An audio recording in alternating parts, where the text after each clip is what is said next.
Hello everyone and welcome back to the Cactus Patch. I'm your host, Glitch Cactus, but you can call me Cactus. And today we have a very exciting episode of the Cactus Patch. We're going to be discussing the upcoming local for New York City, Big Dapple 5, and who else to have than none other the TOs that help set up this event from the ground up. Joining, we have Power, Law, and Piko. Tell us about yourselves. How are you doing? We'll start with you, Power. Hello guys, hello everyone. I'm doing great today. Thank you. Uh, in Splatoon, I am just a TO nowadays. I used to be a competitive player. Now I'm washed. You know, full-time, half-time TO, whatever you want to call it, for Metro Ink. Valid, valid. All right, Law, you're up next. Hello, I'm the law, and there is no more else to explain. That's all there is. Thank you. Just the No, law. no, I that's it. Needs no definition, you know. I am a former former comp player, now a TO, unwillingly here. You know, we no one ever chooses to be a TO. You kind of just You get morphed into it. yeah, Pretty yeah. much. You sort of just get nominated and you're in. But yeah, we're here. Having a pretty good day. Pretty good day. That's good. That's good. Love to hear it. And Pico, how about you? Tell us about you and how you got here. Yeah, I mean, much like Andy, I am a ex-competitive Splatoon player, all the way back from the golden Splatoon 1 age. But nowadays, just like Andy, I'm also washed up, which is why we ventured over to the TO side because it's fun. It's fun to be on that competitive side of Splatoon, but not actually competing. So Uh, my wash different than your washed, by the way. oh, wait. Yeah. I don't know about that That's one. crazy. No. I don't know about that one, Chief. Hold on. Alright, we'll pull up. Not the different wash. That's insane. Oh man. All right, so let's go a little bit into the backstory for you guys, right? How did you get into Splatoon? How did you get into competitive? What at some crossroad made you want to switch into TOing? We'll keep it going the same order throughout this. So, Power, we'll start with you. Alright. Honestly, I got into Splatoon through my brother who bought the game for me. I had no idea what the game was until then. And then from there, I'm like, huh, it'll be pretty fun to get a team together. And from there, I joined Squidboards, went through the community at that point. There's so much that could be said about that era of Splatoon. Golden age, bro. I was It about to was say probably Golden Age. honestly, it was an interesting age. Nowadays, it's like you got Ink, you got results and stuff, but back then it was Squidboards, Skype, Skype. and God. funny enough, I was like, I didn't really have like I'm comp now I'm a TO type thing. At first I was comp and TO because I did do one. I did host the very first Inker Sync and the last Inker Sync, a very infamous tournament. I don't know if anyone here knows it. Of course. So I was in that one. You were? Yeah, I played in Bruh. that tournament. That was my first ever tournament, No, yeah. which was the first ever tournament in Splatoon history. Funny enough, but It was. I was one of the TOs there, and I was also playing in it. So, okay, this format will never happen again, but it was like it was supposed to last like 4 weeks, 4 weekends, and then you play your round on one of the Saturdays or Sundays, and you're supposed to schedule it with the captains. So it was like a ludi, Yeah. but on 2 days of the week, and it worked all right for the first few rounds, but then one time there was a break, it couldn't work out the schedule, and then after that it just broke. It never finished, by the way. it never did. No way. To this day, it is never finished. Oh my goodness. Yeah. That was my first EO adventure. Fun times. Yeah, then I played comp for like I don't want to like take up all the time talking about comp because I feel like I could talk about it forever. But Dude, we can go on for hours. Yo, let's go. Yeah, Cactus, yeah. we can If you stay here want it. forever. Cactus did say that, so we're gonna be here for a while. It all started when I picked up the controller. Well, Yeah, right. on a cold day in November, I was born. But yeah, I mean, comp for me was like, free agent hell. It's at first finding where I wanted to be, what kind of teams I want. I know I wanted to be like really good and stuff, so it's practice and hop from teams and play with different people.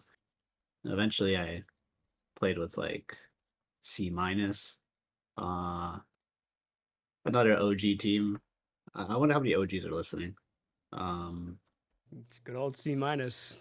The Piko was on that team too. I was on that team. Secret lore. Yeah, super secret lore. Yeah, right. We never played with each other though. No, funny enough, we interacted so many times we Really? never played with each other once. Ain't no way. Yeah, that's the crazy Uh, part. Yeah, I mean, this whole time I wasn't like, I only TO'd that one tournament, and I was like, yeah, TOing's not for me. That's fair. And yeah, until today. But yeah, pretty much from C minus, I joined like Deadbeat / Set to Destroy X. They were sponsored team. We won Worlds, and that was really fun. I like playing So- with Japan and all that. That was probably my favorite time playing comp, playing against Japan, since Being the At first, best, yeah. No, not even. It's like, to describe it, it's, dude, it was awesome. It was we would wake up, or I would wake up in the morning, just do like JP scrims because I was still in like high school, early college, so I had time to do that kind of thing. And it just felt like it just felt good to get beat, to get destroyed. Like I never felt that good before to get destroyed. I'm like, god damn. But yeah, from there I just kind of, after SCDX and all that, I just played around for a little bit, played comp with pickups, friends and stuff. And then Splatoon 3 happened. Everyone's hyped for Splatoon 3. It's like, dude, Splatoon 2, at the end of Splatoon 2, everyone's like, bro, let's, come on, get this over with already. Let's get to the Yeah, bring on what's next. yeah, what's next? Splatoon 3 happens, and the Nintendo NYC tournament happens too. That's where well, actually no, me, Piko, and the Law, we talked and met at like the Nintendo midnight launch for Splatoon 3. And Yeah. Oh, That it's was fire. the first time I think I formally met Andy. Like Piko and I had known each other in Splat too, so Yeah. but Yeah. crazy. yeah, I was like, I think I met Piko before at like Smash and Splash, but it was very brief. Again, we've interacted so many times in our careers, and not once do we actually like formally like hang out with each other. Maybe till like Splat 3. Oh my gosh. It Yeah, definitely was. it took It's just 2 when- generations.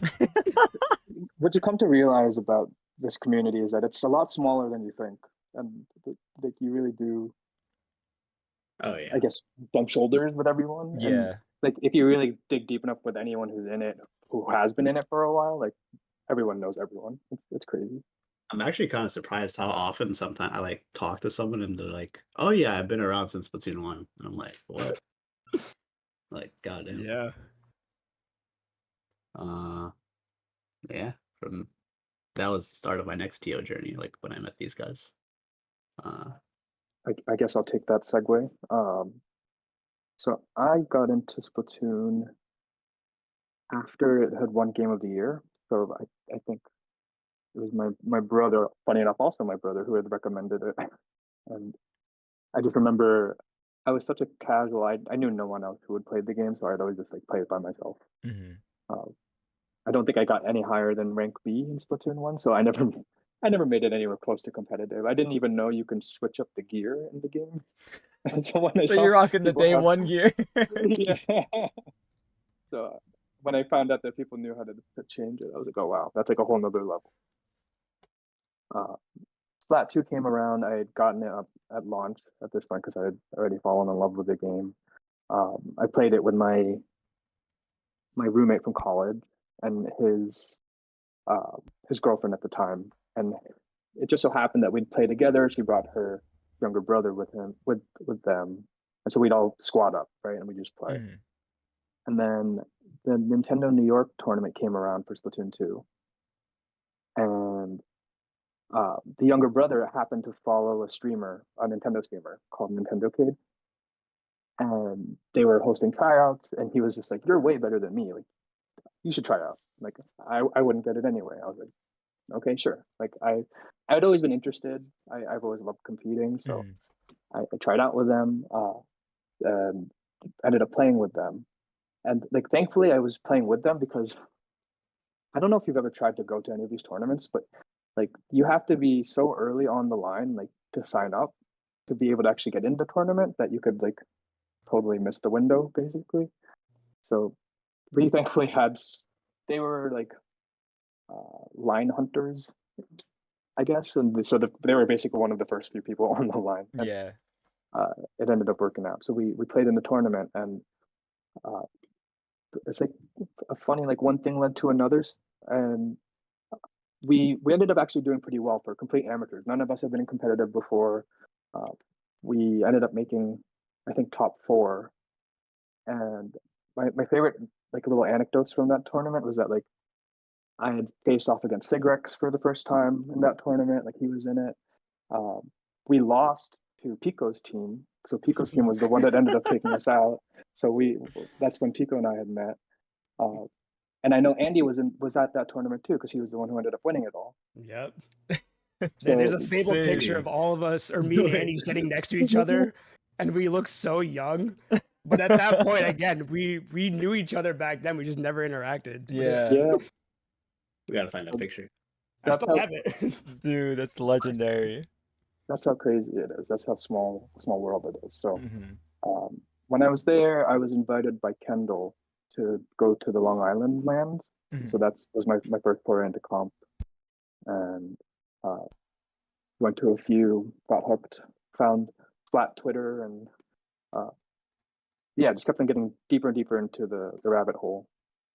Then I saw that dude had put out feelers for tryouts for his girlfriend at the time, who was Spectre, uh, and her team for 2 Moons.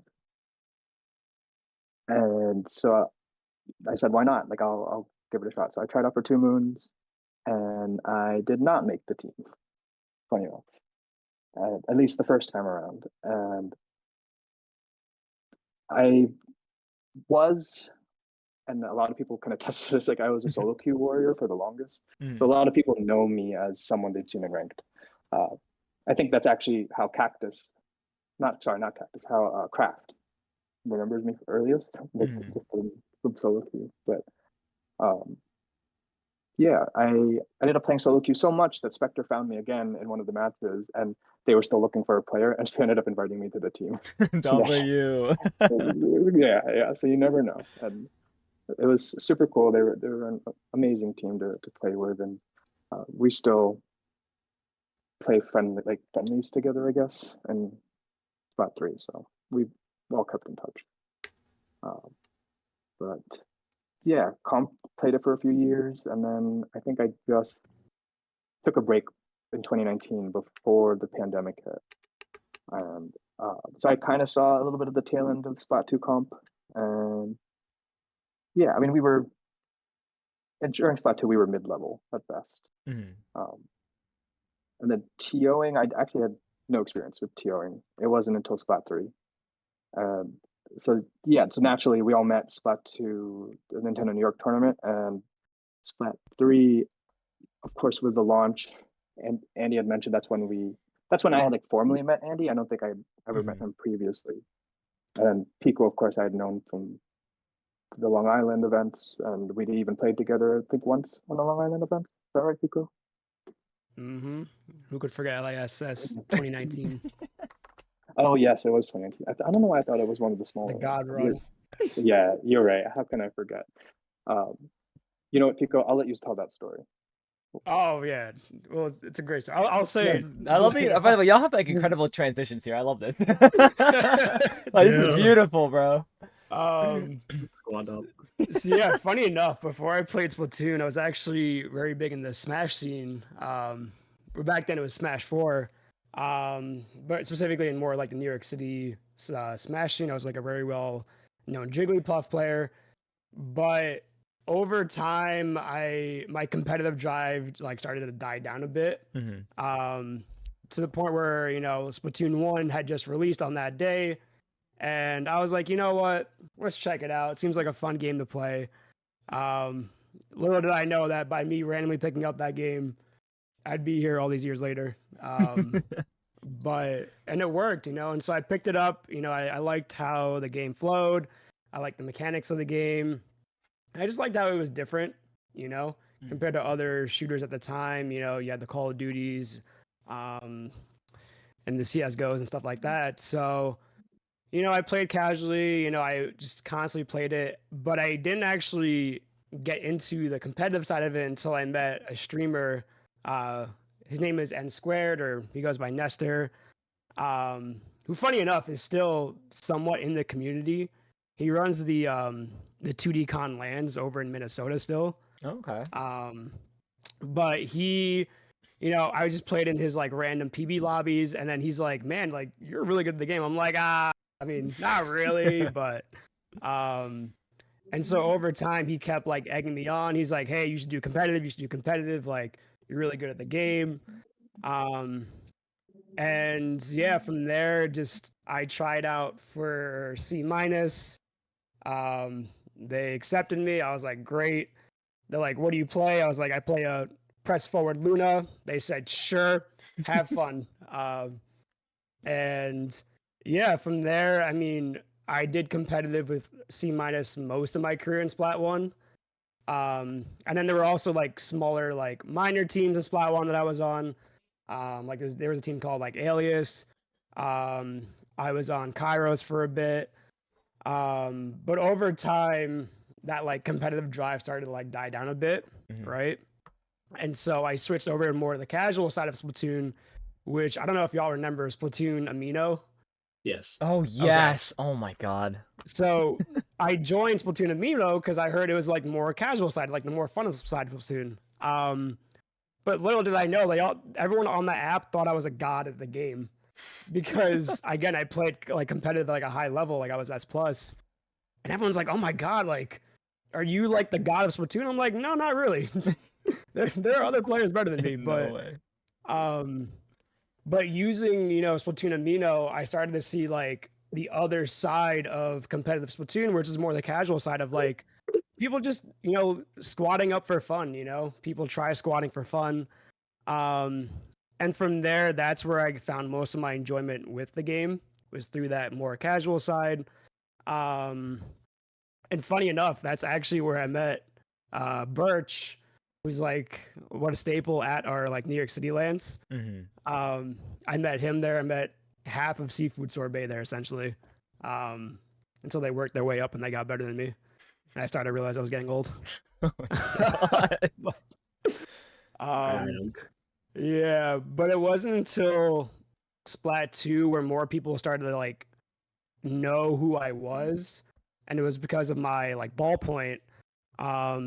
So I was on a team called Momentum. I was on a team called Ren, but my name didn't really get out there until I was on a team called Panda Knights, which was me, ZZ, a guy named Jay, and then Kiwi, who's this insane bamboo player. But the reason we got popular is because our whole spick was like double bamboo ballpoint tent, and no one knew how to stop it because they're like, "What is this comp? Like, what are you guys running right now?" And it worked. We made a name for ourselves. We were playing in lots of tournaments. We were getting top 8 a lot, and from there, like once we like won Ludi and then we like disbanded, that's when that competitive side like started to die down again, and I focused more on the casual side. But then once I got on the casual side of Splatoon 2, I kind of like died down from the game for a bit until Splat 3 came out. And And that's when I said like, hey, I don't want to repeat this cycle of me doing competitive and then going to casual and then switching back and forth. I just want to stay more on the casual side, but I also want to find a way to like stick with the competitive side as well. Like I don't want to completely get rid of it because that's where I came from. And so that's where I had the whole idea of like TOing, right? Mm-hmm. I've always brought it up to Kendall, who, the law mentioned, who was a TO for the Long Island Ants. I would constantly like volunteer for them. I'd be like, hey, do you need any help with anything? I can help with setup, production, stuff like that. And they'd be like, yeah, sure, like have fun. And so it'll lead into the next bullet point, obviously, of like how we came as a team. But essentially, like my drive for wanting to TO was stronger than my drive to compete, which is what pushed all of us to formally meet each other and kind of like come together and be like, hey, we have a vision, and we'll still be competitive, but we'll just be competitive on the other side, and yeah, and then that's where our journey is at right now. So Wait, no, Pico, you gotta tell the summer splat. The summer splat. I mean, if we're gonna go on specific highlights, I mean, The career highlights goes crazy. LISS 2019. It was me, the law. Oh Sig, right? no, yeah, Sigs, and our fourth was knowledge. Yeah. Right. Yep. So there were some complications with knowledge. Something happened, and so we needed an emergency sub. And it just so happened that 9 Hole Greens was there, but he was just there to commentate. He wasn't there to play. And so we asked him, we're like, hey, do you mind playing with us? He's like, hey, I'm not really that good at the game. Like I played Luna. We were like, you know what? We don't care. We just need a fourth. Like whatever happens this run, it will happen, right? Little did we know that we were gonna pop off that tournament. We beat Super Mean in pools, I think, which got us to top 8. But I remember that moment because that was before that moment kind of propelled me into Panda Nights, because that's when everyone's like, yo, like, who the hell are you? Because we beat Super Meme, we popped off. The law popped off with Aerospray on Wahoo. I'll never forget that moment. Because I was looking at my map and I said to myself, there's no way he clutches this 1v1. And all of a sudden, the law is like, oh my God, I got him, guys. We're all like pushing up. We're like, what? I had the nastiest read. So they had like a really talented shooter on their team. I think his name was V. Yeah. And it wasn't even that I saw him. I was just like in my head on Wahoo. I was like in the trench on the left side, trying to come up into mid. And in my head, I was just like, I don't know where he is, but I know he's going to be behind me. I just know it. So I literally, without even thinking, I turned around and started shooting, and he was there. No way. And I picked him off, and that ended up being like the game-winning clutch. Dude, I still have that memory. I still have that picture in my memory, man. It was just such a funny. Oh my goodness! Because once we won that game, I popped off so loud. I was like, "Screw it, dude! This is my moment. I'm gonna have it. All right." Oh my God! But yeah, that's the part of the competitive side that we love, But obviously, we're not popping off anymore. At least on the game wise, more on the TO side. But... and 9 was totally lying. He was so good. Oh my God, he was good. He was very humbling. All right, I was like, 9, don't shoot yourself short. You were a very good player. But even he still talks about that run to this day. That was such a magical run. But yeah, man. Dude, I love that. It's so cool to hear that you guys just have known each other for so long, and it wasn't until like you started TOing where it's like I actually get to talk to you more besides a couple DMs here and there or a tournament run here and there. Yeah. Oh, 100%. That's the beauty of TOing too, Yeah. You make a lot more connections. And I guess anyone could take this next question I got, but like, what formed Metro Ink? Like, how did the idea of running, a New York local or land to begin with kind of start? Who started that ball rolling? I guess I'll take the lead. I was gonna offer you take it. have had a history of being a person who comes up with ideas but doesn't always intend on following through with them. Feel that. And so when we all saw each other at the midnight release for Splatoon 3, of course, mind you, like this was when the pandemic was still sort of around. I guess people were still kind of hesitant to be in public and with Yeah. other people. And so even then, like it was really nice just to see friendly faces that we had known before from the LAN scene and from comp. Mhm. And like I remember seeing Vic there, I saw Mel there. So naturally, when I saw Pico as well, we had just gotten to talking, and we were just dang, like we really missed the community, especially the one here from New York. And I was just like, yeah, like we should bring it back. Like, I didn't had no intention. I was like, it was just an idea I just floated, and uh, nothing really came of it. It was just like a thing in passing. But that was also the same night that I met Andy, because Andy was also online for the midnight launch, and I guess like fast forward, we ended up going to the invitational from Nintendo New York for Splatoon 3. Mhm. I played in it again with the same team that I played with from the first one, because it was nostalgic. Like, so we ended up making a run, and so it was Pico and I with our friends Evelyn and Little A. 5 a.m. squad. 5 a.m. squad. Yeah. So we ended up making our run. We got bronze, and we got our third place with our beautiful medals to show for it. Mm-hmm. And naturally, I think it was Mel and Sigrex and Barry. I don't remember who the fourth was. They got Fuzzy. Oh, of course. Naturally. Yeah. And Fuzzy got second, and then Andy and Co had gotten first.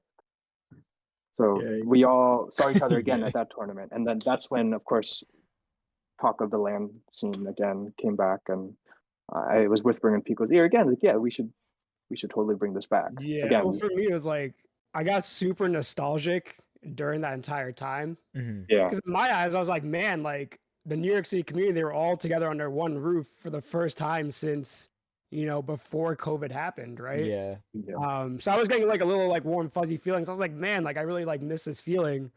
And then yeah, that's what led to discussions with the law, So yeah. We were signing posters at that event. I remember it was just like a lot of brought back a lot of memories. So Mhm. we floated those ideas. I was talking with Pico a little bit about it, and then again didn't have any intention. So the event passed, and then eventually Pico slides into my DMs, and he was just like, "Yo, I'm thinking of reaching out to this venue. Like, what do you think?" And I was like, "Oh, like this is happening. Like we're we're moving forward." This is So becoming I was like, real. "Well, this was my idea. So like I'll support you. Like if you want me to join in on a call with the venue just to see what's up and like what they can do, like we can try." And around this time, of course, we're all playing Splatoon 3. Like it was just come out, and I had also been playing with one of my other good friends from the Long Island land days, um, Truck Shepherd, Mhm. who back in the day was I had met because they had offered to carpool and help bring me to Long Island, uh, and I befriended him there, and just the most generous, sweetest person. Basically, we'd been playing Salmon Run, and I again whispered this idea in his ear about bringing this community back. And again, he took it in a place where I didn't expect it, and made a Discord for a group and invited me and says, "Okay, anyone who's interested, like bring them in." And so that ended up being how the Metro Ink server began. It was just like all on a whim, and That's I ended up awesome. bringing in Pico in because I knew we had been talking about it already, and then at that point, Pico has also been talking with Andy about it and knew that he was interested. So that's how Andy got pulled into the server as well. So then it was like the four of us at the beginning. Dude, I love that. Yeah, a lot of it's like inspired action, I guess is the best way to put it. Yeah. I still have that message from all those years ago. The first ever message. First ever message, man. What was it? Yeah, I don't remember what It was just me saying first, I think. This guy. I think that's all No it was. way. Guy. No I think way. that's all it was. Oh my From what I god. remembered, yeah. Dude. And then of course I feel like the final piece to like the origin was Andy bringing in Jay and Radish. And Andy, I guess you could speak more to that, but Yeah. I'm trying to remember how that idea came in. I do remember Pico was very gatekeepy at the start with giving Oh, us it. I Um, was so gatekeepy. it's definitely about like you don't Oh want god. your Yeah, org no, to be absolutely. bloated. Yeah. But yeah, I'm trying to think. I think they actually reached out to me about it. hmm, If there's anything that they could do to help out, they'd be down. And I'm like, yeah, you guys might be able to help out actually. Um, and then yeah, we talked about it. Pico was like, wait. And then I'm like, no, hold up, bro, relax. I was like, wait a minute. Let him cook. Let him cook. Let's think about this for a second, right? Yeah. Like, let's Let's make sure. I don't want a 20 person org here, all right? let's cook, and we let them in, and they cooked, and Oh, continued to cook. they absolutely did. Jay and Radish Nice. are artist goats. Jay created the gala character for us, and Radish creates the posters for our events. So I'm glad. yeah, and the graphics from our earlier events for the stream. Yeah, good time. I mean, for me also, it's like how I got into it with Juan and Law and Pico. It was I know Pico messaged me about it like sometime in October when they made the server. Mhm. And the whole time I'm thinking I was having the ideas too. Like, well, there's no lands going on and people are starting to do stuff outside.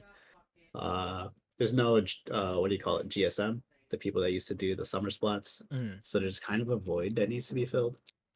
But I don't know, I wasn't really game until I saw Pico getting it all set up with everyone because I like if I feel like if I'm gonna join something I want to be with people that are also like equally motivated to you know work on stuff and create things themselves because I don't like it if it's like we're kind of like some Like a people group aren't as serious project. about it. Yeah, exactly. Yeah, Like you Yeah. don't want to be the absolutely. person that's like doing everything. Yeah, But yeah, that's why I was like, okay, we can definitely do some stuff because everyone here seems pretty motivated and excited about it. And my big thing was compared to the GSM lands was theirs was in Long Island, Mhm. and I wasn't able to make it to like a good amount of them because it was a little too inconvenient for me, unfortunately, taking the train there from like in New York City and Queens where I live. Yeah. So this time around, I'm like, okay, if we can do it in New York City, like proper, like one of the boroughs here, that Mhm. would be awesome. So I was like excited to do and something with that. verbatim, Andy said he would do it in a church basement if he had to. Hey, that was a potential, all right? Oh, I Like, love that. I'm just saying, get some LAN switches, some monitors, we're in there, all right? Get a router, bro. Get some good internet. Hey, you're good, bro. Easy. Yeah, it'll work out. But also from there too, there was another Long Island LAN called Coastal Clash, which had happened in January. Was it 24? No, 23, I believe. 23, yeah. But essentially they were ran by GSM, not GSM, Gen Game, Mhm. right? Who was the original production for the GSM lands back in the Long Island, right? Mhm. And so, after that land, that's when we were talking with, Gen Game being like, hey, like, it'd be cool if we can collab and get, your production team to come to Brooklyn, be a part of our team, and together we can all just work on these New York City lands. And they were 100% down with it. They're Mhm. like, hell yeah, we'll do it with you guys. To Andy's point, like, they were like, yeah, you guys seem motivated. You're ready to work. And we're like, hell yeah, because that's what we aim to do is just bring back New York City land scene. And so eventually, that's how we got, T-Mag's Face. We got Ducky. And that was sort of like our production side. So we had like the art side, a production side. And then over time, like we've added like a few of our friends, so like Jay, not Radish's Jay, but like another like Jason. Mm. And then we added Hunty. And then most Chick- recently, oh yeah, and and Chicken. We added Chicken because wait. he had amazing like tweet clips that he would clip it from the streams, like put it on Twitter. And so we're like, hey, like we need like a bigger social media presence, like let's get Chicken on board, and he was 100% down. And then most recently we brought on Squid Nick, because he's helped a lot. He's expressed interest in like helping out on the volunteer side. And so that's where our team kind of stands now, for the most part. You know, it's funny. That's like the first time we announced Squid Nick's on the squad officially. Oh yeah, yeah. Actually, Surprise! yeah. Wait a minute. Surprise! Wait. Surprise. It's all right. If you want, clip it and put it in the Metro Ink Discord. Oh yeah. Honestly, yeah. Clippers. Let's get it. Right. So take me through how it was like finding the spot to host these lands, because I can't imagine it was like that easy of like, oh, that place as the spot, let's just go. Like, how was it trying to find a spot to host these like locals? You want to hear the funny story? Yeah, absolutely. It's actually the opposite of what you just said. No way. It was literally that we found one venue. We said, hey, this venue is perfect. We tried to find other venues in the area, and none of them were like in as much of a prime spot as Brookland was. Wow. So funny enough, finding a venue was not that hard. It was just a matter of like, it was the first interview we ever did was with Alec, who's like the head of Brookland. We had discussions about other venues, you know, potentially in like Jersey, more so, not so much in like Long Island, but like more so in like Queens area. Yeah. But we We just, also we considered OS as well. yeah, OS, which is in Manhattan. Manhattan. Like downtown. Out of town. Okay. yeah, it's around there. But yeah, we just decided on Brookland. It was the perfect spot. The owner was nice. He was very open to it. And It was one of the few venues that also had a stage. oh yeah, along with okay. it. So, Yeah. and I think the way it came into our periphery, I guess, is like my brother and I, growing up, used to go to internet cafes, especially when we would go home to the Philippines and visit with our relatives and our cousins, and they would love going to these LAN centers because it was like the thing to do over there, and we would play like World of Warcraft or something, and just something in LAN mode, like we would play CS. And at the time, like I was way too young and I just didn't know what I was doing, and they just beat me up because they were all older than me. But we always had honestly some relatable. like, very fond memories. But that's all to say, like when my brother and I lived maybe like a mile and a half away from Brookland, so I'd never been to the venue, but my brother put it on my radar. He was just like, "Hey, this LAN center opened up nearby." I was like, "No way!" Like I didn't even know they had those really here, like in the States, let alone in New York. And so like I'd known of it, and it just so happened that when we started looking for venues, it was close by enough for me to just like walk by and just check it out. And so like, yeah, just getting to see it, see the space, see that they had the main stage area on top of like their LAN setups. It just felt like a really good fit for what we were trying to do. Nice. Wow. So Yeah. y'all literally had like the best outcome for finding a spot. Yeah. No, Yeah. absolutely. I mean, it was not without its hiccups, Yeah. for sure. And I think we saw that with Big Dapple 1. Oh God, we don't talk about Big Dapple 1. Yeah, well, Steve. funny enough, we do. We do. But in like And like the in a learning way that aspect, it, like, right? it helped our growth because Yeah. of that LAN. Like, I mean, Cactus, you could even speak to it if you want, because I'd be curious to know what it was like as someone who attended it. Because we all know, I guess, for those who might not have been there, right? The Dapple 1 was our first foray into LAN.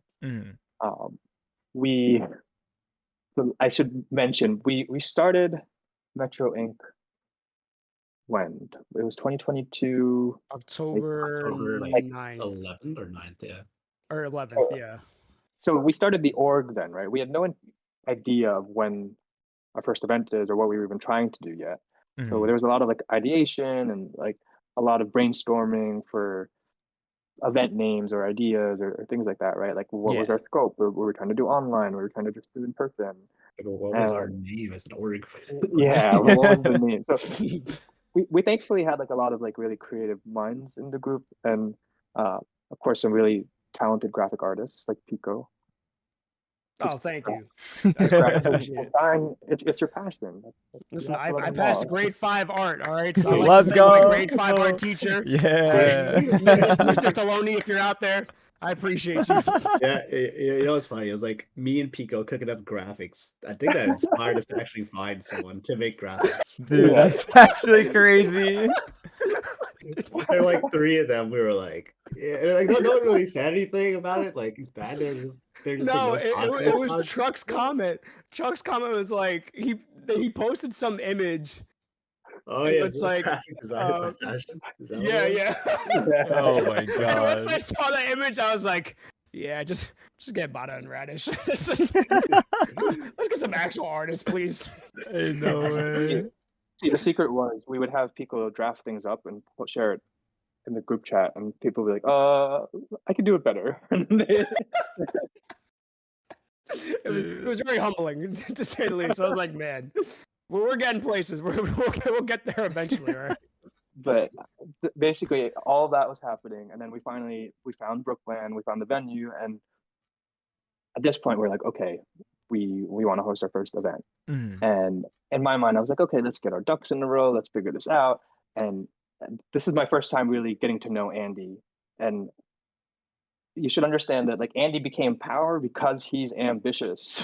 And it was something that like I say this as actually an admirer, and I don't know if I really shared this with you, Andy, but like he's always had such like a go-getter mindset. Like he's in like within our dynamic, I think it works because I've always been the person to be like, we should think about this, guys. And Andy's like, no, let's go full Yeah, speed. 100%. Just, like send it. Just full send.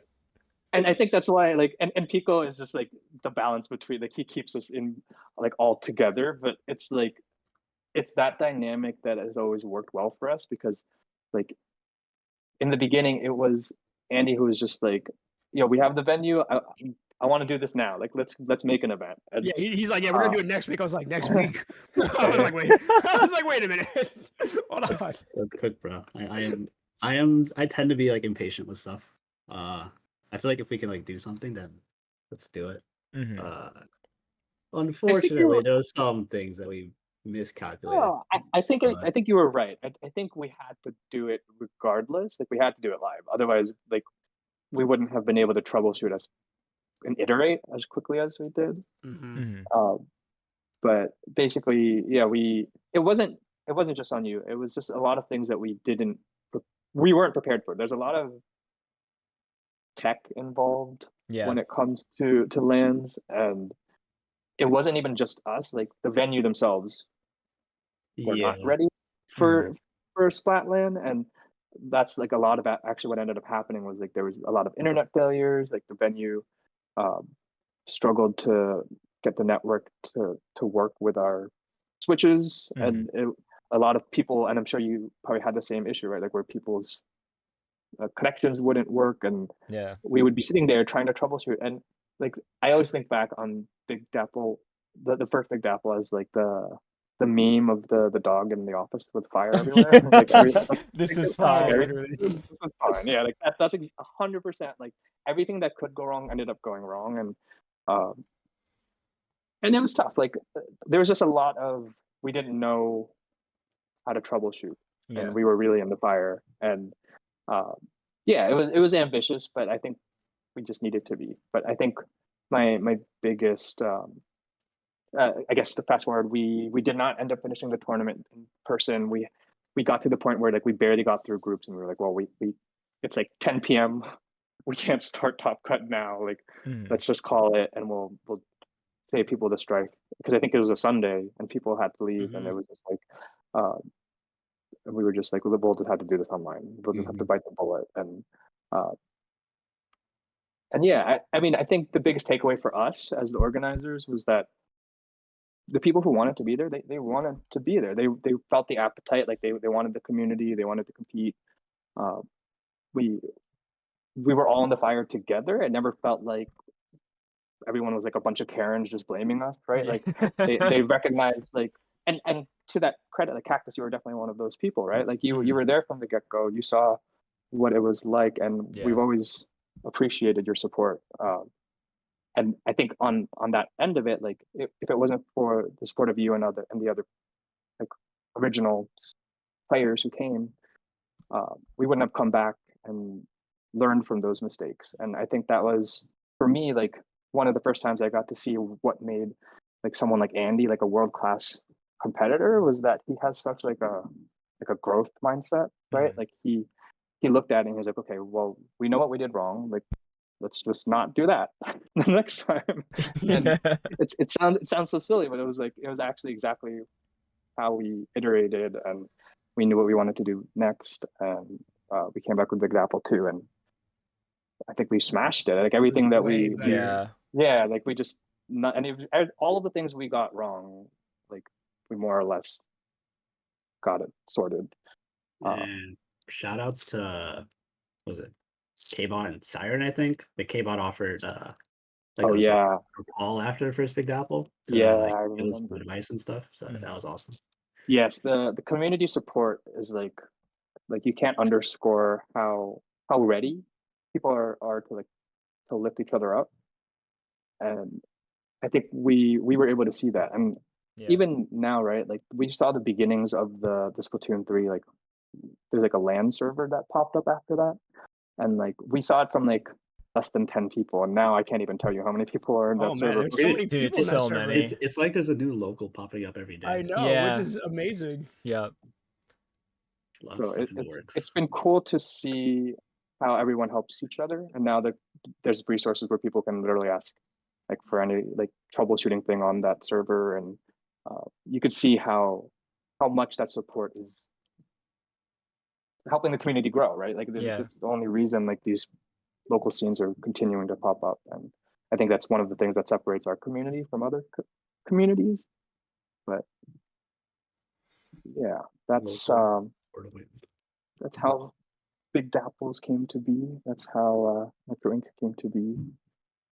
And yeah, and I think at the end of the day, it's kind of like what Andy was saying, the working with people who are as passionate about something as you are and who understand the value of it as much as you do, like it's such a refreshing thing. It's not like when you get put into group projects and you're just like, you're it, like Yeah. you deal with it, You good luck. pick and choose. Yeah.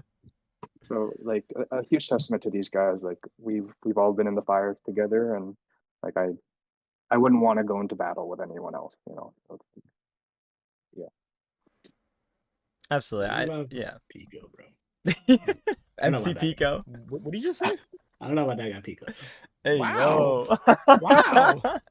I was gonna be like, yeah, Andy's my brother and all. We've Damn, been through a bro. lot together, you know. We've been through tough times, but damn. All right. Yeah, yeah. Oh Oh man. my God. Yeah, I mean, It's all love. I do want to like give the like the competitor like player like perspective that you did bring up a couple times, Law, and like that's something I love so much about the Splatoon community is that we all have most people have a similar goal in mind, and that's to grow, and that's to improve, and that's to make something that we want to see be on the next level. And that's why a lot of times you see Splatoon compared to Smash Bros, right? It's because like as of right now, like for the competitive-esque side, it's like most majors that have Smash Bros are getting carried next to now with Splatoon due to like each major we have breaking record numbers. So when I still remember like hearing about the New York LAN, I was like, and I was when I was like deep into Splatoon at that point, like trying to learn everything I could, and I was like, I want to go to this. And like I think that was my biggest thing, especially when the feedback form rolled out, was just seeing how everything that might have felt negative, might have felt like an upset, might have felt like defeating into a positive. And you guys have pretty much already touched on the points, but it's like all those problems that happened the first time, like if they happened again at Big Apple 2, it was fixed in minutes rather than like an hour. Like the in a sense it was good that everything went wrong that could have went wrong because now it was known how to fix it and it was just about being able to fix it fast. Yeah. And Yeah. I just wanted to that's why I loved like just that feedback form in general because it's like what could be done better. And I was just like, you know what? I was like, for the first LAN, for the first local, just kind of out of the blue with here's what we got. I felt it was great. You had, I think honestly, it was Popcorn always says it, but like a LAN is kind of like you're there for the people first, the game second, and to me, that's what the first Big Dapple was. It felt like we were there for the people first. The actual tournament came second, and it was just such a good time. And you could see how well it really like felt to people because I feel like every Big Dapple you guys are breaking numbers of entrants and the amount of time teams will sign up. I mean, Big Dapple 4 had like the cap reached within the first like week that was announced, Yeah. which was insane. Yep. So it's really just incredible to see how far the local has come just from like something that at first was probably seemed like, oh man, like this is kind of bad, not sure how things are going. And it's like, no, like everyone was happy it existed, especially how everyone else was kind of probably feeling like that too. I know I was like just being able to know like there used to be lands and now there's not. But wait, New York now has something that is not that far away from me coming from Jersey, like an hour and a half train ride, couple subway cars, I'm there. And it's like I'm able to do what I love as my hobby in person and be able to just have that whole like experience. And that's something that I think you no matter how badly things could go wrong, you can't take away from people because it's just being able to be in that atmosphere, be in that realm of just playing the game you like with other people that don't live across the country but literally live in your same like state are just there, and it's just an unreal feeling that I always say like myself like for whenever I go to majors it's like it's an unreal experience, but even for a local too it's incredible to see this like how many people truly show up from the New York area, maybe pull up from New Jersey, maybe pull up from Pennsylvania just to play Splatoon for one day for like the entire day. Like it's unreal. And No, but it also should be noted. yeah, People do fly in. It's crazy enough. that's Like true not too. even just a gridlock, but like to Big Apple, to the locals. Like people will come in from Canada, from Mhm. California, from Florida, and Yeah. it's so wild to me. Like I can't believe. I mean, I'm gonna make like a little bit of a deep cut reference here, but like if you know like the Field of Dreams, it's like if you build it, like people will come, and I think it definitely What a helps, of great course, reference. being in a place like New York, right? But Yeah. like yeah, like we created this community, and yeah, selfishly, like it was a little bit for us, right? Like we Mhm. wanted to, even if we weren't competing, we loved getting to see people compete and live. We get to live vicariously through people, and we know what the community meant to us before, so to to be able to foster that with has always been, I guess, like the cherry on top, I guess. Mhm. But yeah, like it's amazing to me how people recognize how special it is, just to be able to spend that time with other people who appreciate the game as much as Yeah. you do, and to even travel for it. It's such a humbling thing on our end, and we've always used it to drive us and to keep making the experience better. Yeah, honestly, like it. I don't know. I love land play way more than online play. Things work. It works. There's more energy, more Yeah. chemistry with your teammates. Like some of my favorite moments playing the game have been like crazy land sets, so close, and then you somehow pull through, pop off. There's nothing like it, honestly. Mhm. And I just want like to like what we're doing. I want to be able to like let people have that like chance to feel that way too. It's just awesome.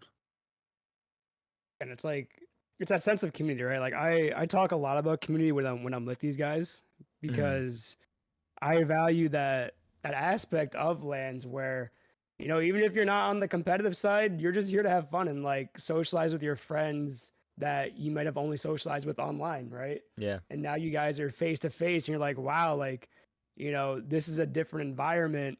And just that's what I try to focus on is like, are you guys having fun? You are great, like I care about your experience here, whether it's casual side or competitive side, right? Mm-hmm. And I think part of that philosophy is why, people like love these lands is because we're focusing so much on that community, bringing everyone together, which is why I was happy. Like after Big Dapple won, I was expecting a lot of like negative feedback. People were like, "Yeah, we're not coming back. Like this is an awful land." Dude, I was ready for them. I was like, Oh my goodness, dude! Wow. if they came, bro, oh my god. I was so scared, but then when we actually got the negative aspect of that, where people were like, "Yeah, like we're gonna come back. You guys are doing great. We want to see you guys grow." We were like, "Wait, what? Like you guys are actually being really positive about this?" And that's when we realized, like, oh, like the community just wants to be together. Mm-hmm. And that's what kind of like motivated us to like keep pushing further. Between Big Dapple 2, 3, even going into our major gridlock, right? Like Yeah. we always emphasize growth within the community. We want you to have fun, and that's what like motivated us, right? So And the critics were totally there, to your point. Like when we announced Big Dapple 2, I remember people commenting, it's like, "Oh, great, another tournament that's gonna end up online for the top cut." And like I remember those comments. And Mhm. and of course it's like the minority. There were definitely way more people in support and excited about it. And I Mhm. think it was just so much more surprising when we ended up having more entries in Big Dapple 2 than there was the first. And I was just afraid people would never come back, and it ended up growing from there. And uh, I was just grateful that we had the opportunity to like to do it again and do it better. And um, yeah, then we started. I think two really solidified the community of it, and then I think that's when we really started to see like some of the mainstays of the competitors, of the people who've come back time and again, right, and who've helped make the community like what it is. And yeah, it's really cool to see. You know, it's like kind of funny, like I guess expecting the hate coming is sort of like that feeling came from seeing how like other people react to other tournaments that like they do bad or like the staff does something bad, and then you see like a bunch of shit posts on Twitter, a bunch of people flaming on Twitter and stuff. Yeah. I guess that's where it came from. And then you know, I was a little surprised that we got like like very few haters. It's even if it was like one person, for me at least, it's like it's like you want to prove them wrong. Yeah. No, Yeah. If it's just absolutely. one hater, like okay, bro, like oh, we were motivated as Oh, hell. yeah. Like, yeah, we're gonna make the second one way better. Like, Yeah. we're gonna prove to you guys that like we want to make this work. So yeah. You did Yeah. mention gridlock. Where did the idea to create the 2-day major regional come from for New York?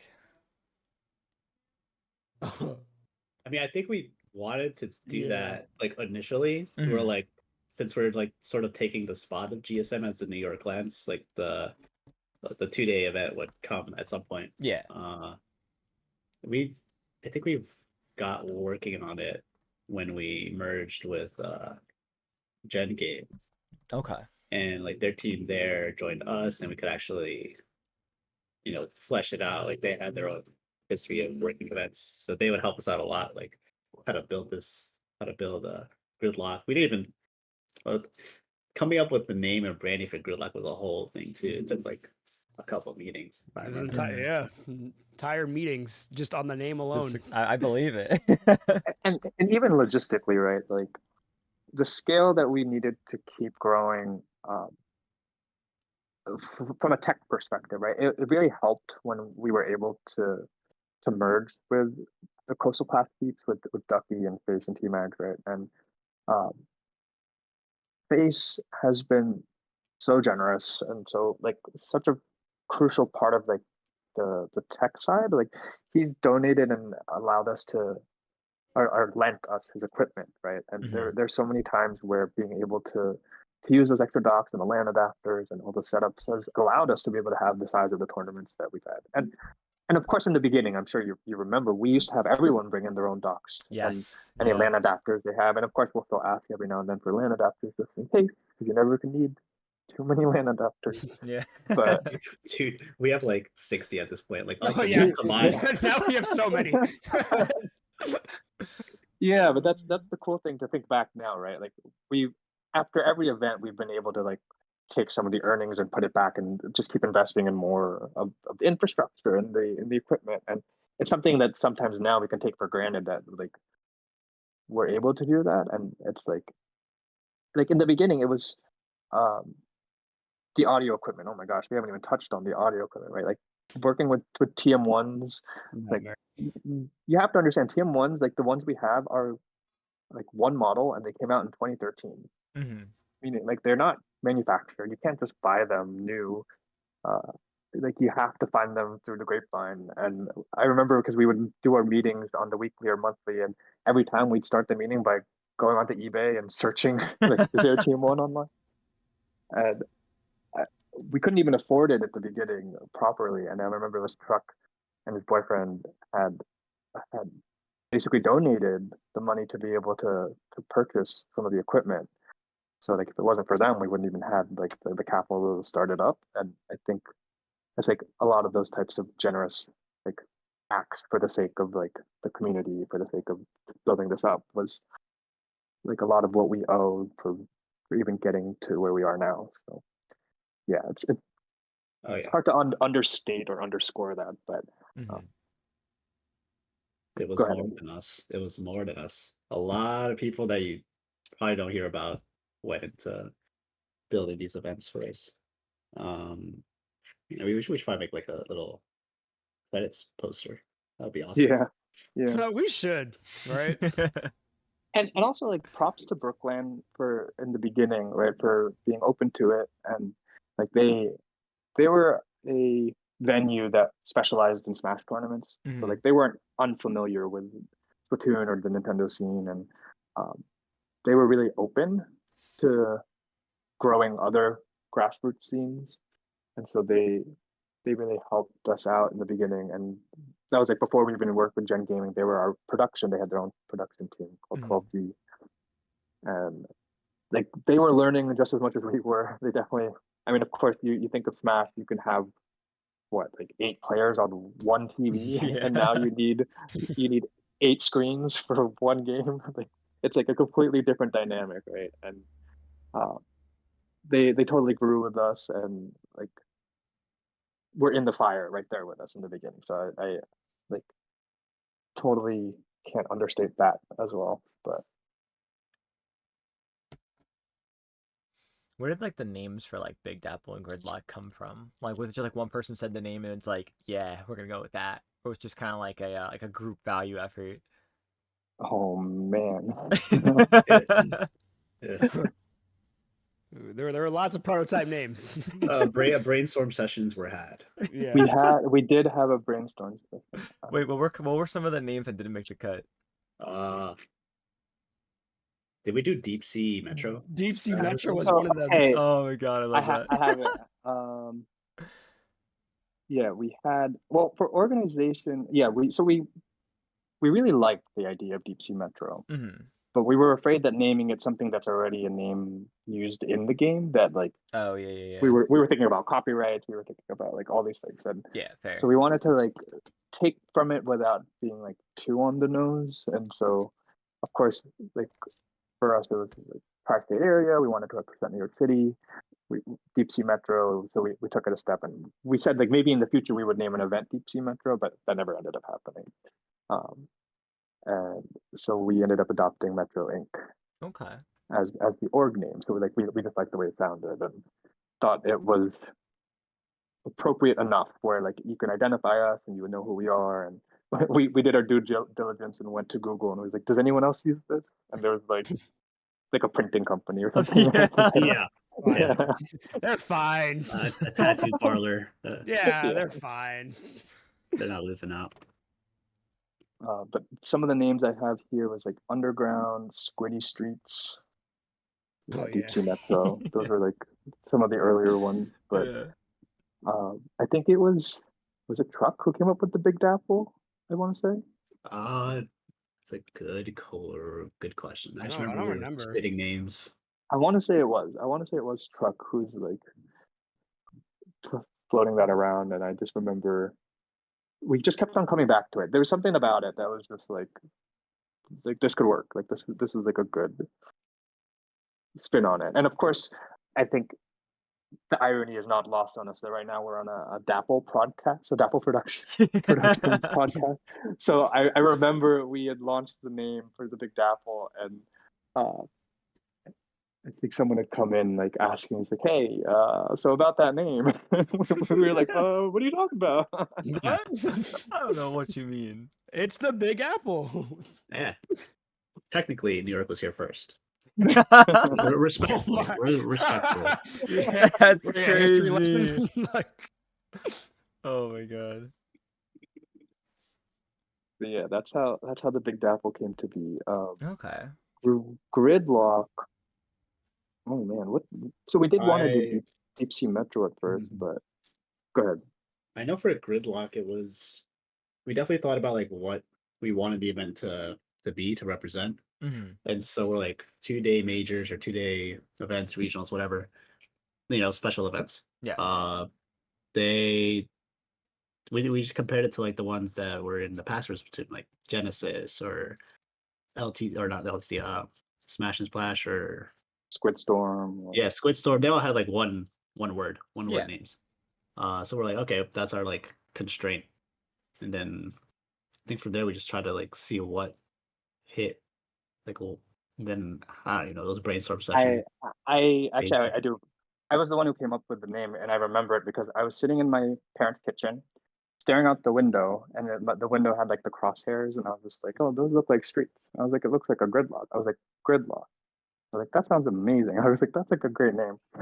uh, And I think the idea from that I ran with in my head was that uh, to me, like whenever I think of gridlock from like a fictional perspective, it's like Godzilla, right? Like in the city, all these like um, big monsters that will come in and shut down the streets and Hmm. like fight over like with King Kong in Yeah. Manhattan, right? So like I always thought like the sort of picture of it was always so cool that to think of like a big major where people would fly in from all over and go toe to toe and shut down the streets of New York. Uh, like that's for me where like Good Luck came. I think we played around with the concept a little bit over the years where it's become more of like a street party, like a summer street party Hmm. sort of feel to it. But I think they all apply. But that's kind of like where the name yeah, sparked for me. I remember like we were like just drafting it, coming up with stuff. We were also considering like the artist perspective from like how would they interpret it? Like how would they like what would they draw for it? What would be the branding for it? That was definitely a big part. Yeah. And good Hmm. luck. Weren't we drawing the good luck logo? And then Yeah, they we cooked did. something. oh, It, we did. We pulled out that grade Uh, 5 math or grade 5 art skills, you know? So, it was the tweet that went out was like, who guess who drew which one? Oh, I forgot. so good. And it was just like circles. So yeah, we drew our logos and I think it was Jay that made the actual good luck logo. Uh, yeah. just Yep. cooked our drawings in the dust. Like the abbreviation worked too, right? It was GL, which was like good luck, you know? Hmm. Yeah. So everything just like worked out. And for me personally, honestly, from my perspective, it was literally the one was like, hey, what about gridlock? I was like, sold. We're doing it. It rolls off the tongue. Sounds good. Yeah. Catchy enough. Let's just go with it, you know? It's Yeah. memorable. Yeah. Yeah. Compared to the other names, I remember one name's like the L train, which was like Yeah. Oh, No, it was yeah, like take the L. Take the L was yeah, oh, good. I mean, take the L. take the L, yeah. Yeah, but no. it still could. Maybe one day. We'll see. Yeah, maybe one day. That was still on the back burner, but For I guess for like context of people not in New York, the L train goes straight to the venue, that we have our events at. So Yep. that's why we'd call it take the L. Like, oh, you're taking the TL train, and also you're taking Yeah, listening, literally but- riding on that train is actually taking an L. But Oh, yeah. That's yeah. that's an experience you gotta see for yourself. It's part of the land experience, honestly. Like traveling on that train, it's part of the whole overall experience. So Dude, the worst was like Big Dapple 4 when I had to try to take it. They closed like half of Oh. the subway to get into Yeah. it. So I was like, what the fuck, bro? This was my way there. yeah, I was we pissed, looked at the bro. report before the land, and we were like, "Damn, this half the train is shut down." Yeah. I was What are so we gonna do? mad, bro. Bro, we better launch our own shuttle bus. Right? Forget about it. How much do those cost? Let's see. That's a good question. Just, lot of money. just carpool everyone for the shuttle. I take tips. Oh my god. I think this is wild, dude. Oh yeah, we'd always volunteer. If anyone wants to fly in, I'm putting this out now. Piko will be happy to host you. Okay. Wait a minute. On a first come, first served basis. Yes. On a first come, first serve basis. My house is small. There's sometimes a small cat roaming around my house. So It's a New York experience, bro. yeah, you know. Hey, that's fair. That's fair. Hey, listen, I make my payments in the trailers for y'all. So, Yeah. Yo, Oh, let's go. the cactus trailers.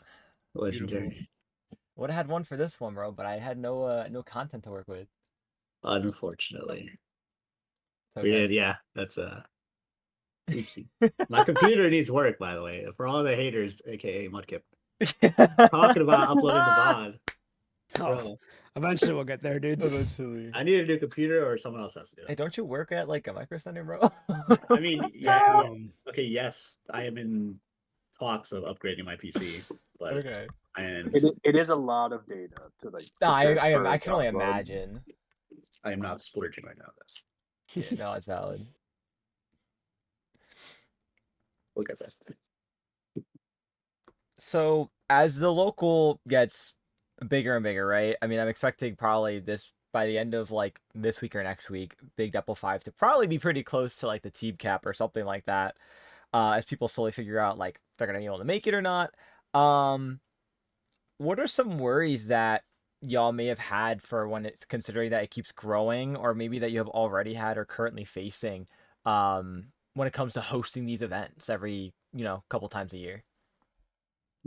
It's definitely been a worry for a while, honestly. Just not having enough space. We've had to make a new station out of thin air at the stage. What do you call it? The main stage area. And we pretty much maxed out what we can do with the venue. Mhm. If like for a Big Dapple, we have thought about other places that can fit us. So we're definitely working on it. Okay. Yeah, we considered Madison Square Garden, but you know, Barclays Center was up there as well. Um, Yeah, Javits. Yeah. yeah, Javits was there. Great potential. we thought they were too small though, so we wanted to think a little bigger. Oh yeah. Let's just rent out the Nintendo store. Oh yeah. If someone has the link for that, then let me know. Right. Yeah, we are totally open to any angel donors that would like to we could just open up our own Metro Ink land center. How about that?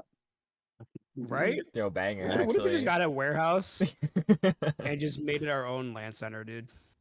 No, but really though, to your point, Cactus, it's been crazy to see how many people have been coming more Yeah. and more each time, and to the point where like the last Big Dapple back in the spring, we had a team cap at 16, which is normally what we can accommodate, and there was just so many entrants that we had to try to expand it. We had to do what we could, and we added like a whole nother setup to a venue that already had pretty much maxed out its setups. So we had to like add screens, and we basically ended up being able to host 20 teams, which wasn't for our benefit at all, because 20 teams is such an awkward amount of teams to host for a tournament. You can't Yeah. ever really cut it up cleanly. So like,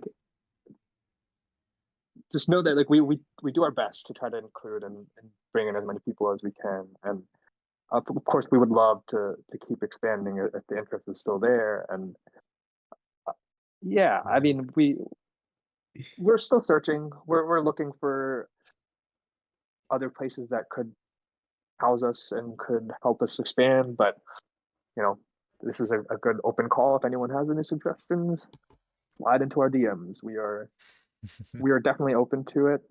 We love Brookland for where it is. I think it's become a staple in terms of our identity. But we also recognize, like, if we want to do it bigger and better, like we have to keep our options open. So, Dude, I remember I was trying to figure out the format for the 20-team Big Dapple 4. Oh my It- god, it- that we went meeting through was rough. we went through so many different formats and like slicing up the teams We so were many so different ways. confused. and We had mind you, FaZe helping us out too. It was nuts. we've been through the fire, and I've never seen Andy closer to his breaking point than that call. Bro, yeah. No, truly. That's crazy. I mean, I can imagine how stressful it must have been. Yeah, because it's like our deadlines, the way you put it, it's around a week before the event.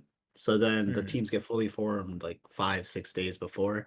So then we have to figure how we slice it up very quickly, get the schedule out, make sure like the broadcast is good. It all happens in like the last week for us. So I mean, maybe we could do deadlines early, but I don't know. That's just how it was. Okay. Yeah. No, that makes sense.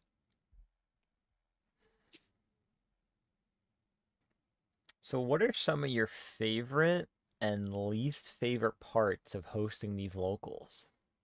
You want to go down the list? Yeah, let's go on the list. We'll start with Power. Maybe we should Yeah. start with I'll start with the worst.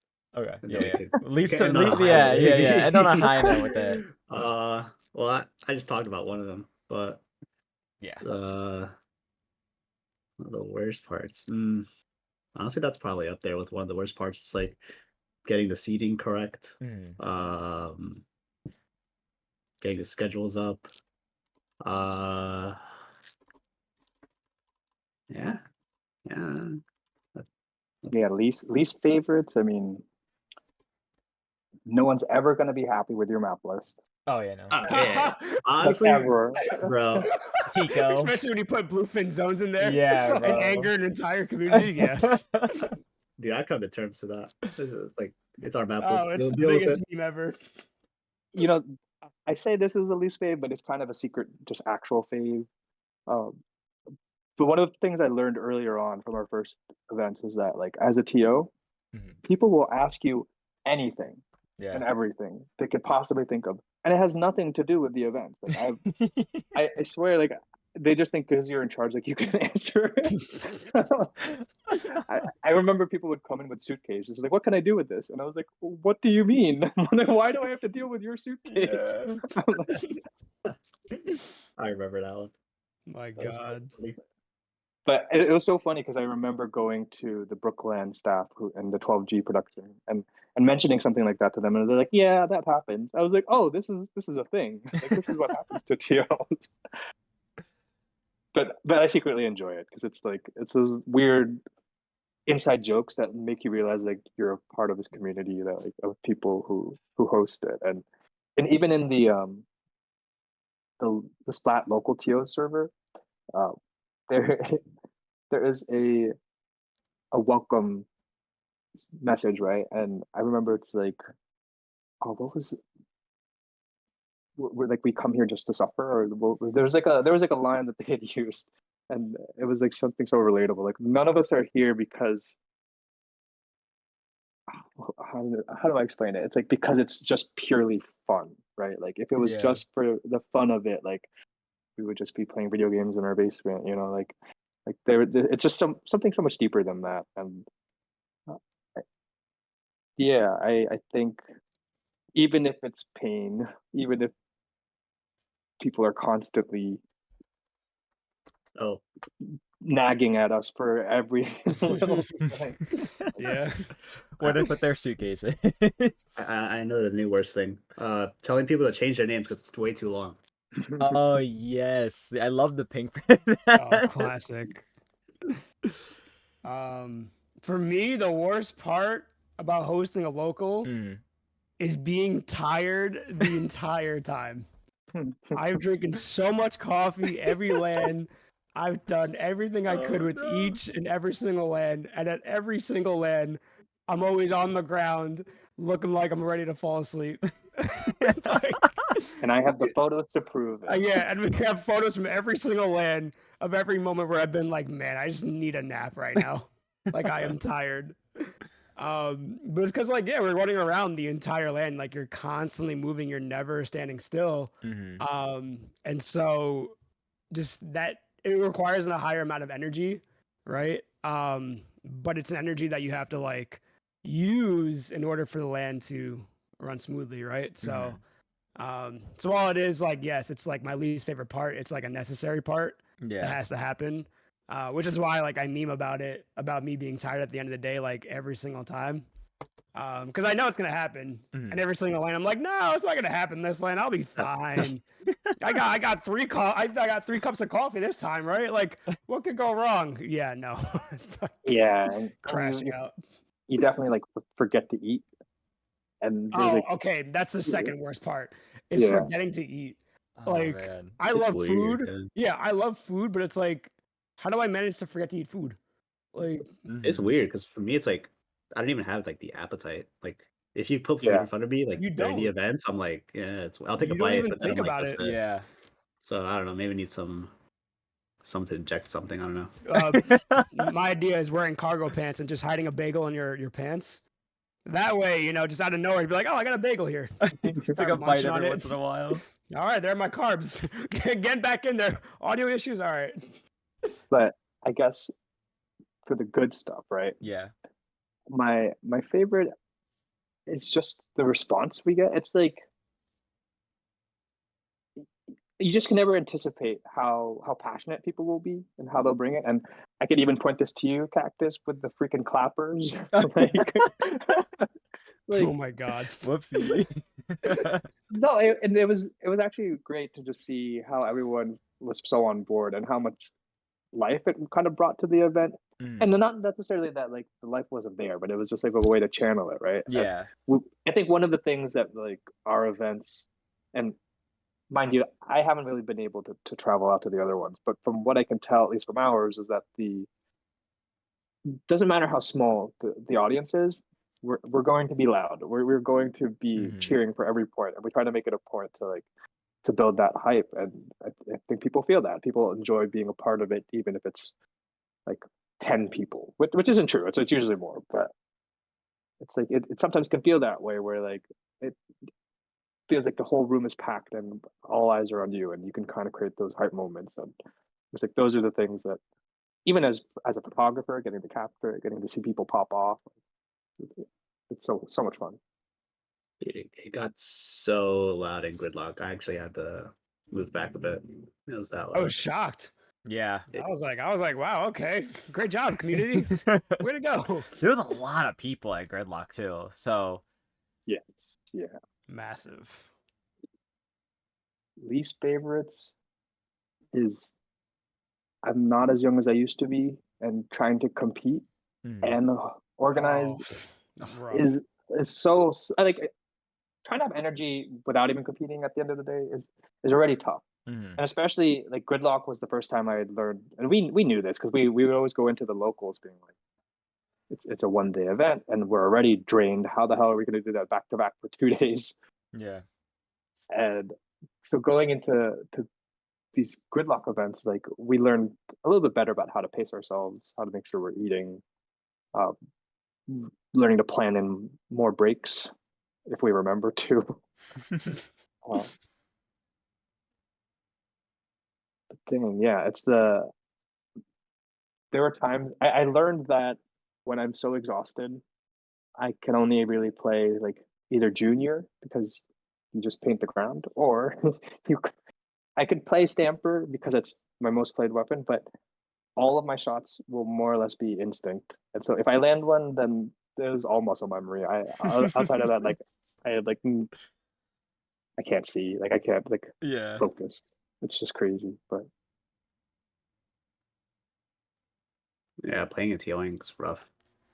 I remember after first gridlock, I was playing in finals, and then we lost to Sonder, and then I just had to lay down because for Yeah. some reason my heart was hurting. I'm like, what the hell? Dude, Splatoon yeah. heart attack. Yeah, like what's Same going thought. on, dude? So I just had to lay. I guess my body was just done. Yeah. Well, that was me during Big Dapple 4.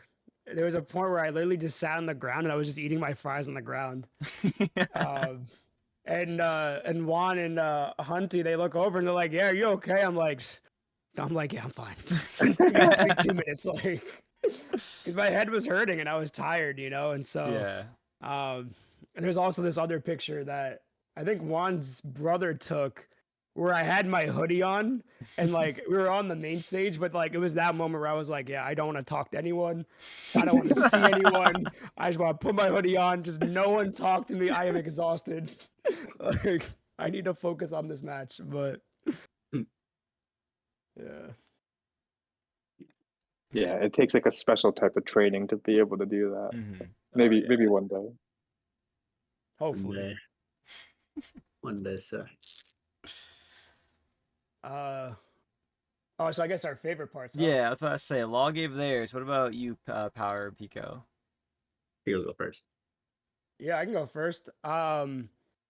Personally, I just love seeing everyone smile, right? Mhm. As corny as it sounds, because of the nature of my current job, where like I work at a gym and I manage like classes, right? And the Mhm. whole purpose of my job is to make sure that people are happy. Because if people aren't happy, then they're not going to come back to the gym, right? And they're going to cancel Yeah. their memberships.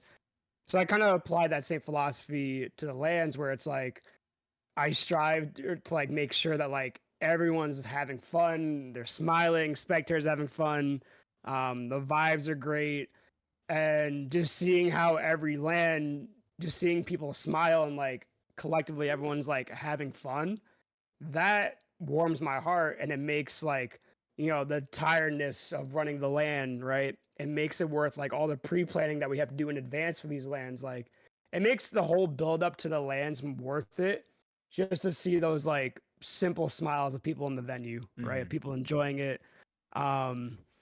Because that's what we want to work towards, right? We want to Yeah. see the community happy, and like seeing your vision come into light, right? And like actually seeing it in person and seeing people enjoy your vision, like that's what matters the most to us. And that's like that's my most favorite thing of just locals in general. Just like I love the energy, man. So the fact that we've been able to get here from humble beginnings, right? Mhm.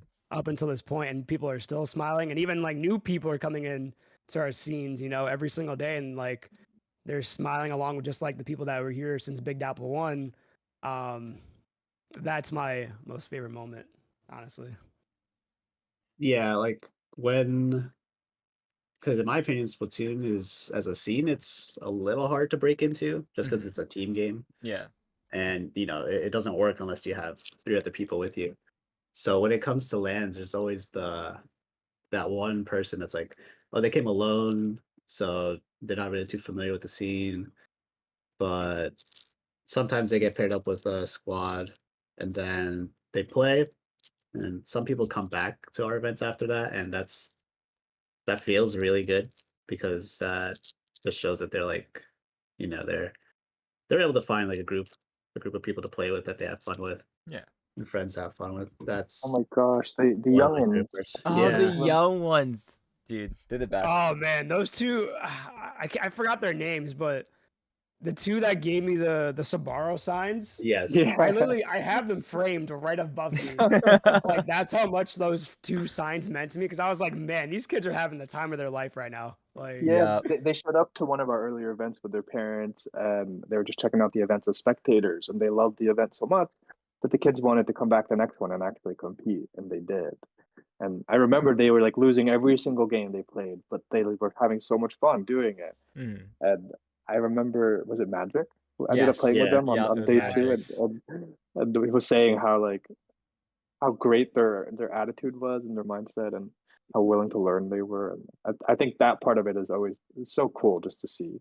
And even like all the people that don't know what the game is and come to the venue because the venue is also part restaurant and bar, so people will come in from the street and come in and watch, and they'll have the games going on the big screens, and it's always cool to have people just come up and like ask about the game and just learn about it for the first time. And yeah, that part is It- it's, Why, it's like, cool to share. Cool to yeah, share. that's why Yeah. I try to socialize with as many people as possible, like specifically the spectators too, right? Because like I want them to feel engaged, right? Like they might be scared because they're not really used to a LAN setting, right? Which is why they might not be competing.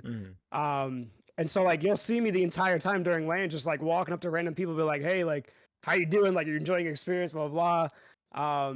And a lot of people will come back to me in like DMs and be like, hey, you know, thanks for talking to me at the LAN. Like it made me feel welcome because like I was a little nervous. It's my first LAN setting.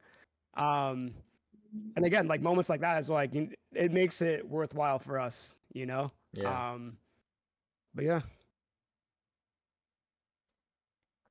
Yeah, that's awesome. There's for me, like I can't even name one single like good thing because there's just so many Oh for yeah. Big Dapple and it's just New York scene. But I think my favorite, honestly, sometimes just also has to be just finding out like how far people come from when they Yes. go to these Yes. events. Because it's like I've ran into a couple people that say they drove up from Jersey. I talked to someone once. I think they said they came from like somewhere in like the center of the state, and I'm just like, you came all this way for a 1 day local. Like that's incredible. I just love hearing how far people are willing to go to support the Splatoon scene and just the locals in general. I mean, it's just it's incredible. I love seeing it. And just when you think it's just gonna be people in just the area, they surprise you every time. Honestly, yeah, that part it puts like good pressure on me. Like if Hmm. someone's coming out all the way from there, like it makes me want to give them like a great experience. That's like I'm so it's so surprising how many people come. It's Yeah. wild. Yeah, and I think like selfishly, right? Like as a queer person, as someone who recognizes how diverse and inclusive this community is, like it's such a personal thing for me to want to champion this type of community, and it's a lot of what drives me to keep creating these spaces because I think it's like the kind of thing I wish I had when I was a kid, and to Hmm. see people come in here and not necessarily have to think about the queerness as like the forefront of it, right? But like knowing that you can be different and you can still be around people that enjoy the same things as you and not have to think twice about it is such a free thing that like I hope people will continue to be able to do and not have to think twice. Like I think that for me is like the most rewarding part of it and just getting to see somehow every event still like more and more colorful and more Yeah. uh, vast in its expressiveness. Like people really just are so ready to share that, and like Hmm. even now, like people are starting to bring in their cosplays and just like No get as courageous then. creative as they can, right? Like Yeah. it's cool. I love seeing the weapons when people bring in Oh the Oh, the weapons. yes. weapons, Those are yeah, cool. yeah. see a giant ballpoint. Someone has to have it. Okay, that thing is that is huge, bro. That I thing know is it is, but big someone's got to one. have it. Yeah. Like, Shout outs to Ren for bringing the snipe riders and the e leaders. Yes. Yeah. Was it first? First had brought in a Splatana during the Little Apple, our last Little Yes. Apple. Which shout outs to Splatanas, best weapon out there. Thank you. that's debatable, but The crowd goes mild. I mean, we got ballpoint, we got CRB. Oh my Yeah. god. Get into it. So I know Big Dapple and like Gridlock, like they're already like from like a player perspective and competitive standpoint, like they seem just so successful. Like you guys are doing such an incredible job. It's these events are incredible every time, and I love like there are certain things you can only do over and over again where it's just like it starts to get boring. And to me, it feels like I don't get that from these events like this, because I feel like it's always unique. I think it also helps as a community almost every time. Is like you got the new folks, you got the folks that keep coming every time. So are there any hopes you have for the future of Big Dapple and Gridlock or Metro Ink as a whole? Mm, I mean, Gridlock, ideally, it's the first thing is we want like a bigger space, Mm-hmm.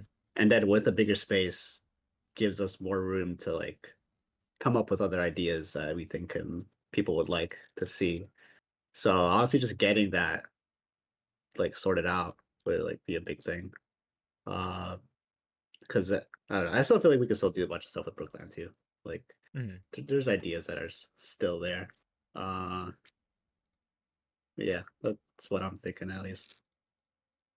Yeah, I mean, I know Andy had mentioned he wanted to like incorporate, I guess, some more competitive elements like stat collecting and things of that nature. I think it'd be cool to sort of find those little ways that we can level up, I guess, Mm-hmm. and not even necessarily in the ways people would expect, right? But just to make the events have a little more value to them. And something we were toying around with during the last Little Dapple was um, finding ways to help players improve. And we've been toying around with like some coaching opportunities or ways that we could start incorporating it. Mm-hmm. Um, the kind of conversations we've had in the past is kind of cool because when you talk about grassroots, right, Yeah. and this type of community scene, like you try to think about what separates us from the professional sports, right, Mm-hmm. like the established, like between their broadcasts and their sponsorships and all of those, like how do you get from point A to point B? And for us right now, right, we're starting to see the infrastructures really build out, and I think it's one of the things that's really been great with Sendo and all like the competitive resources. But I think as those grow, we need to continue to see if there's ways for us to like link up with the other local scenes and those local communities and find ways to incentivize people to collaborate together and kind of make it a bigger network, kind of in Mm-hmm. the ways that you see like the NBA having their local cities. Like I know Andy was the one who was championing Region Rumble from the last Gridlock, right? Like Mm-hmm. we kind of love this idea of people representing their areas and kind of growing from that perspective. And I think it's a challenge not just for us, but for the scene at large to find a way to, yeah, to not just like build up the players that exist, and we, of course, to invite new players and grow them as well. And we've seen this with Low Ink, but I think even on a land basis, yeah, I think it would be cool to just find more systemic ways of building up players, like building up coaching, building up trainings and things like that. Like to me, those are some of the ways that we can find more development, I guess, Yeah. more consistency in the growth rather than people just coming back time and again, like not learning much from it, I guess. But Mm-hmm. yeah, I can go on and on. I'm sorry, but the No, that's philosophy fair. of it is Yeah. it's cool. It's cool. It's cool to Yeah, to be like at improve. this level and to see grassroots really grow. Yeah. Yeah, even the in-person coaching was awesome. Like I was able to like I was doing the coaching and s- it's just like being there is like I've done online coaches before and I don't know, just being in person made it easier to point out like this part of the map or this part of the like what they did wrong, emphasize certain things. Yeah. Uh, so yeah, I hope to do it more. If we get the chance, we shall see. Still waiting on my like Big Dapple card pack. Remember when y'all were gonna do that? Hard pack. That was a pretty cool idea. Our resident graphic designer is actually very much responsible for that. So Piko, take it away.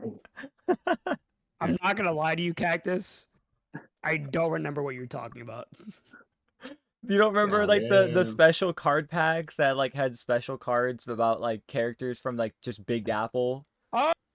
Oh, oh, those packs. Yeah. Why did we not do them? I feel like there's like whenever we forget to do something, it's because there's There's other a valid ideas reason that behind just it. pop out Yeah. of nowhere. Yeah, that's honestly probably what it was. Just other No. ideas took priority in that Yeah, because moment. when we never were talking like forget. minor things like that, just popped in my head like, oh yeah, maybe it was like card packs. But yeah, that sounds pretty cool. It is a cool concept, though. I'm not gonna lie, but There's so many cool concepts that we could do. Yeah. oh yeah. All right, Piko, get to it. You got it, sir. You got it. Let's cook. We're always cooking. I was That's the saying, beauty of I'm this. excited to see what y'all have cooked up for Big Apple 5. And we're almost there. What, like 2.5 weeks away? Yeah, we are. No, it's coming Damn. up. It's coming up really fast. Yeah. Damn, yeah. Yeah, it's already almost time. Ooh, I gotta get it to is that practicing. time. I gotta get ready. I know. Do Sorry, it. you just immediately stressed us out. I hope you realize this. Yeah. My bad. No, It's okay. no, it's all good. We are ready. We are ready. Yeah. Speaking of getting ready, this is a random question I just thought of now since it was brought up earlier, but will any of you decide to take that fate and play and TO this Big Apple 5? Absolutely not. I am not intending on it. At least for this one, I need a small break. That's Yeah. for sure. I think after Big Apple 4, that completely soured the whole school experience for me to the point where I'm never gonna do it again unless like we get maybe the 5 a.m. squad back or like we get like Oh, really yeah. close friends back, and Yeah. then I'll do it. Yeah. But That's fair. I just had to ask. yeah, because when I tell you I was on the 4 eating fries, that was the lowest of the lows. Sorry. Oh man. It's funny, bro. I Yeah. would do it, but I don't know. I kind of don't like doing two things at once. That's fair. I like focusing on one thing. Yeah. That's completely Yeah. understandable. I mean, it could be so stressful too. Like you said, it's so draining as well. Like, I can't even imagine. Yeah. Like I have done the thing before, but I don't know. I feel like just giving my attention to one thing just makes the one thing do better. Yeah. Absolutely. So who knows? Maybe one day you'll see a Metro Ink team up. That'd be Hey, fire. listen. That'd be fire. Venue versus the TOs, man. Wait. Local staff versus local staff. Like, Oh wait, Yo. that kind of goes hard. Oh my God, Wait. you imagine? Screw winner I mean, versus I don't want to tear on winners. horn, but Like, I want to see the TOs go at it. You'll Shit. put that in the local Splat server, see the TO server. that Get would them be really cooking. fun. We gotta write these down so we just don't forget. Honestly, hold on. I'm writing it I down. love how we're cooking ideas as we speak. Yo, Cactus, it's in the kitchen with us. Hey, He's I right. got you. Listen, if y'all never need extra sporadic ideas, let me know. Yo, that's what we excel at. That is our jam. All right, Cactus. Wait, I have a question though. Yeah, absolutely. How would you feel about a Bluefin Zones only tournament? Bruh. Dude, I don't even know if you could pay me to play in that, bro. I don't even... As hold on. in like you could do it if you wanted to, or like that's like a hard like no, that idea is stupid, Piko. We're not doing that. What's the prize incentive? A handshake and a smile. Blue collar. You know what? Throw in you sunning my forehead if I win, and I got you. You know what? I will gladly do that. Let's do it. Let's do it. Sign me up. Deal. I got you. All right. All right, bro. Where are you gonna host this Bluefin tournament? No idea. Going in the meeting. Going to the Doc. next meeting. Going on the back burner. Sure as hell ain't gonna be in Brooklyn Oh, unless you paid him out of your pocket. Oh my god. absolutely not. We'll just give Cactus the next dibs on the next plushie. Yo, wait, no, that's rigged. Hey, yo, wait. Actually, I do have. I have Gala over there, bro. I gotta bring Gala. Speaking of rigged, That raffle was Cactus. crazy. Cactus, respectfully, I won that. Respectfully, you did, Dude, but also I can't believe I pulled that ticket and it was legitimately Power's ticket. I joke because the thing is, I joked about it before we did the raffle. I was like, "What is it?" As like as a joke, I put my name in there, right? But like, I had my name in my pocket, right? And I just pulled it out as like a joke, be like, "Oh, guys, I won." But we ended up not doing that, and so for me to pull out Power's name from the actual basket. And like in that moment, like you saw it on camera, I was so confused. I was like, "Wait, what is happening right now?" It was just Like, funny just hearing it be like, did you put a ticket in? Did you buy one? I was like, yeah. It said it wasn't even. It said power, or it said like a different way of saying It said Power. Yeah, it said power. Yeah, That's why I was so confused in the moment. I was like, "Wait, is this actually happening? Did because the joke just come to life?" Like, yeah, because like Chicken was asking. I think Chicken was asking asking me to do it, and then I was hesitant, but then I was like, fuck it. Yeah, what's the worst that happened? What are the odds that I actually win, bro? It's just one ticket. apparently you did, dude. The one ticket out of the sea of tickets, and it managed to be you. I'm saying, if you're going to Vegas, take me with I you. know, right? But then, funny enough, the second ticket happened to be you, Cactus, which is like even crazier. We Yeah. were like, "What?" Like, you're like the OGs. What Dude, are the odds? it's so funny We're because I like, "What also happened?" I bought a ticket. And I also wrote Kermit's name on one of them. So Really? part of me really Oh wanted my just god! Kermit If to be I had pulled. pulled the Kermit one, I just all hell would have broken loose in that venue. Like just the constant laughter, man. Oh, it would have been over. This is a great time to plug, guys. Go vote because your vote counts. That You'll is never true. know. That's true. That's true. 100%. Oh man, I love that gala raffle thing. It was awesome. That was Good big. times. Good times, man. See, it's good content. All right, we create Yes. good content here. All right. And that's why Totally bluefin not. zones will never leave the map rotation. Bruh. I feel like not People keep talking about it till this day. you gotta have like next to you gotta have stickers that says like I survived the bluefin I zones. survived. That's- Wait, Write that down. wait, Write that down. I got you. write that I got you. I got you. Wait a minute. Just put Writing every it down. setup for someone or hand them out as you walk in. Just be like, hello, are you playing today? Here- You are? Here you go. Ah, here we go. Yeah, that's 100% content. Oh my god. Thanks, Cactus. Yeah, I Cactus got is you, the bro. content guy. He literally is. Listen, I got ideas, bro. They spur of the moment. Yeah, so he like. All right, well, from me, that's really all I had for y'all, questions wise. So I want to give this opportunity for all of you to take the floor. This is your opportunity to thank who you want to thank, shout out what you want to shout out, say what you'd like to say. We'll start with you, Andy. It's all you. Shout outs to anyone that's ever came to our events, anyone that's watched on Twitch.